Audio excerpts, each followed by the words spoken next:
Okay, welcome to It's Not What You Think. This is Rick. And this is Darren. And it's definitely not what you think today, because if you're thinking we're going to listen to a mass, you're right. We are going to listen to a mass today. But not what you think. No. This one is Dr. D's Missa Electronica. That seems like it's going to be interesting. Yeah, it is. Hold on to your seats. Yeah. So we've heard now what? We've heard a heavy metal mass. We've heard a bossa nova mass. Yeah. We've heard a jazz mass. Yeah. Now we're getting into the electronic mass. Yeah. So I don't know what to think. Let's give it a whirl. Let's not think. All right. So let's just go right in. All right.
Okay, that was the Dies Irae, which often is included in a Requiem Mass. We started it out.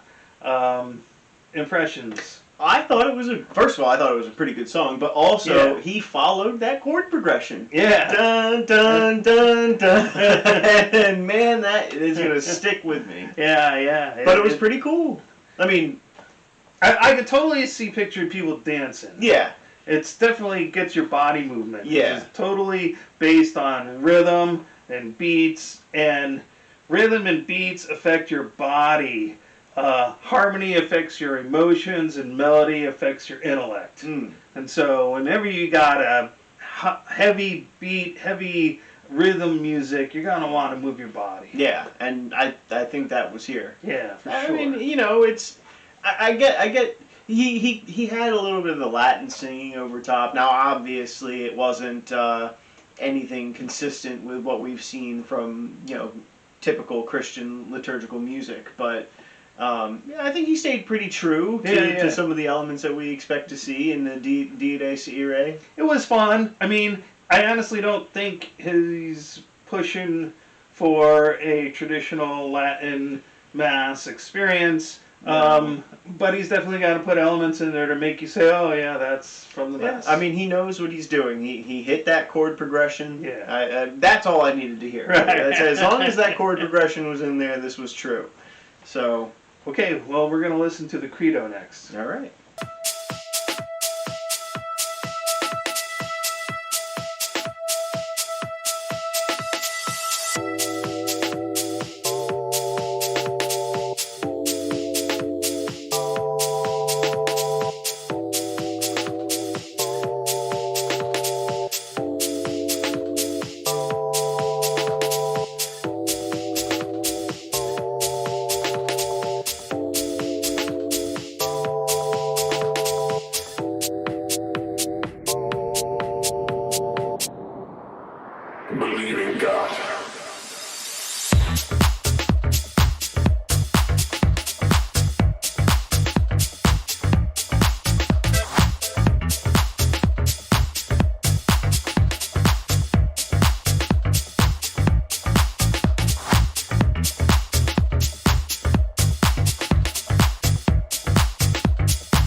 mensen die hij lief heeft.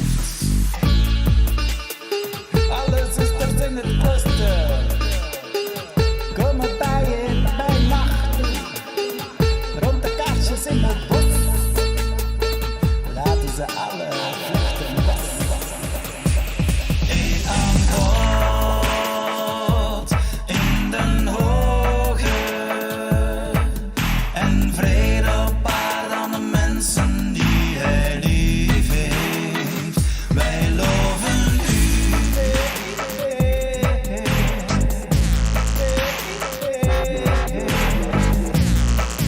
Wij prijzen en aanbieden u. Wij verheerlijken u en zeggen u dank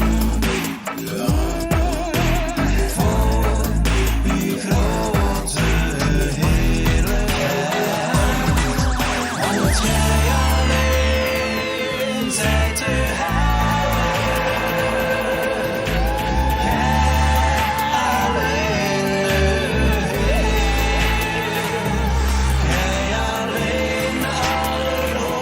Jezus Christus,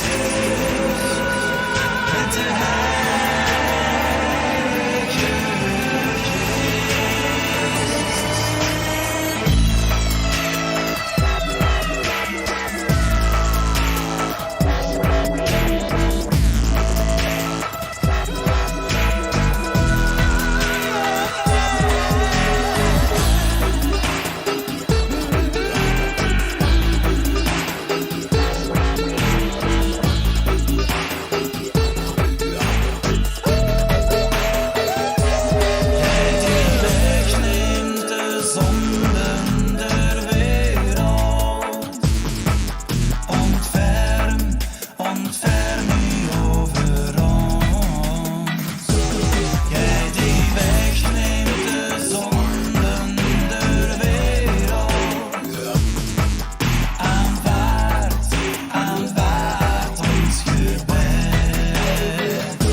Okay, we listened to the Credo and then the Gloria right after that. Yeah.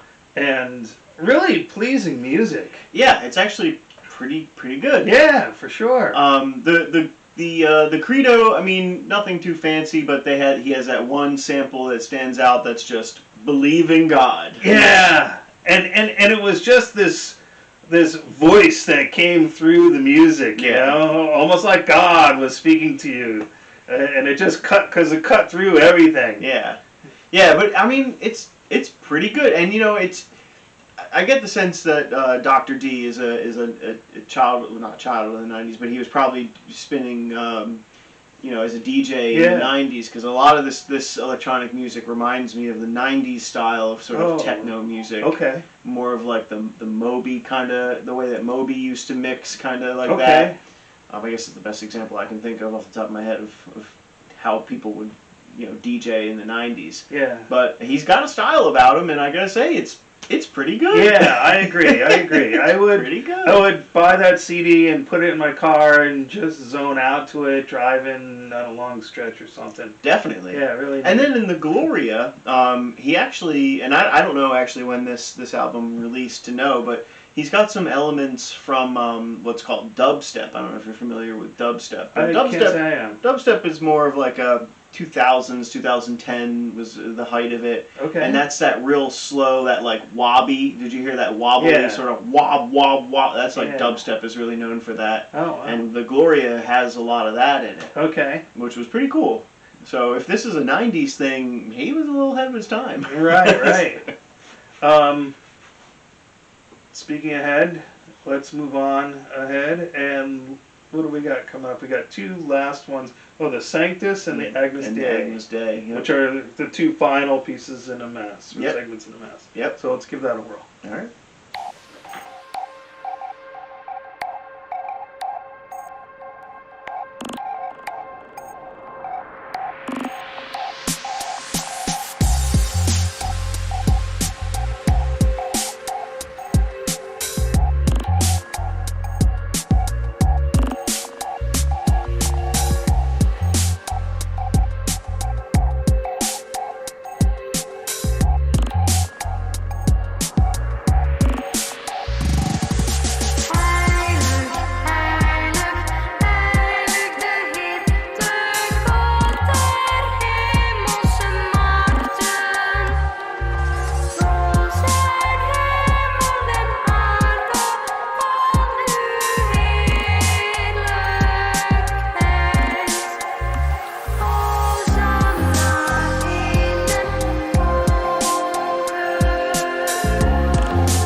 Wij leren broodjes, geslepen van Brittannië.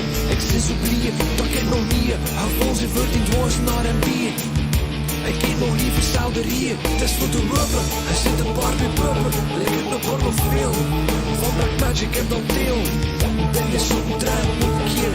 Door ze te leren, maar dan de boekje draaien, moet de waal zonder kleren.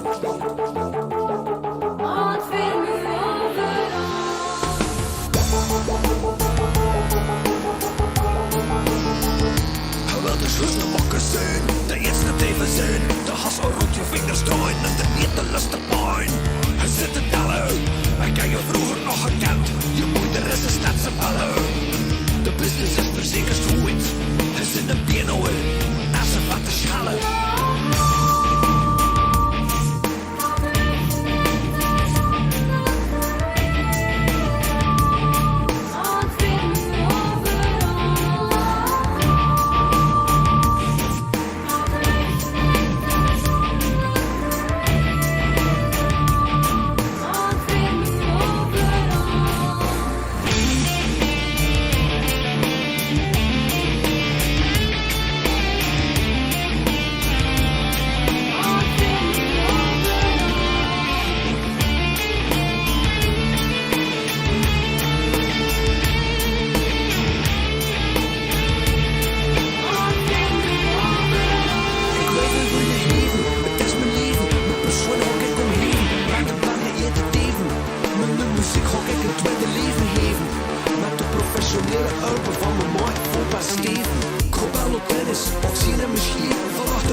Okay, we just listened to two pieces, the Sanctus, and then we wrapped it up with the Agnus Dei, which usually is the end of the Mass, but there's another track, we're going to skip it because it didn't seem like it had to do with the Mass. No, and it's not a Latin. But this was a great one to end on. It really was. Yeah, very driving, it had such a, I mean, I don't want to say rhythmic beat because that's every one of the songs had a rhythmic beat. Yeah. But to distinguish it, I think you brought up industrial. It had an industrial very sound industrial to it. feel. And it had a very heavy metal feel, which none of the other ones, other tracks, I got. No, and you know the Sanctus. I think the Sanctus was really nice. It had a nice bass line. The Sanctus. And then going into the Agnus Dei, I didn't see that coming at all. I know. And you know, having listened to the Metallimisso, the Finnish one. Yeah. That's what it reminded me of a little bit. It did. The vocals had a. My guess was either Germanic. I mean, it sounded very Germanic. Germanic, Well, yeah. he had the one song that was in Dutch. Right. That had the it was line. the Credo? No, it was the Yeah, it was, whatever was after the Glory Credo. be to God. It was the Gloria. Yeah, it was the Gloria. Yeah, that was in Dutch. So yeah, I mean, I thought it was cool. Yeah, I thought of the tracks that we heard from this. That was my favorite one. Yeah, this was a really cool album. There's a Polish rock band that I'm in love with, and they're called Riverside. If you get a chance, listen to Riverside. They have a lot of heavy guitar like this, and it really reminded me of that. Yeah, and for me, I mean, this album was all over the place. It I was, think yeah. I think from the Had tracks, a lot of different inspirations from the- coming from all over. yeah, but you know, I think he hit everything. Yeah. The D-Day, C-Day had the that standard chord progression that you expect Uh-huh. to hear. Yeah. The Credo had Believe in God in it. The Gloria had Glory to God in it. Mm-hmm. And I couldn't understand the language of what the the vocals were singing for the Agnus Dei, Right. but it was very punctuated. Uh-huh. The song ends on a Yeah. I really- thought it was really good. it was really cool. It was really cool, and I gotta say, I mean, it wasn't what I thought. No. Hand it to Dr. D. Gotta hand it to Dr. He pulled D. off two very contrasting art forms. Very contrasting Yeah, art it's forms, me. and But he pulled it off. and stuck to his guns, and I mean, Yeah. it was a pretty cool album. All right. And until then, Stay tuned.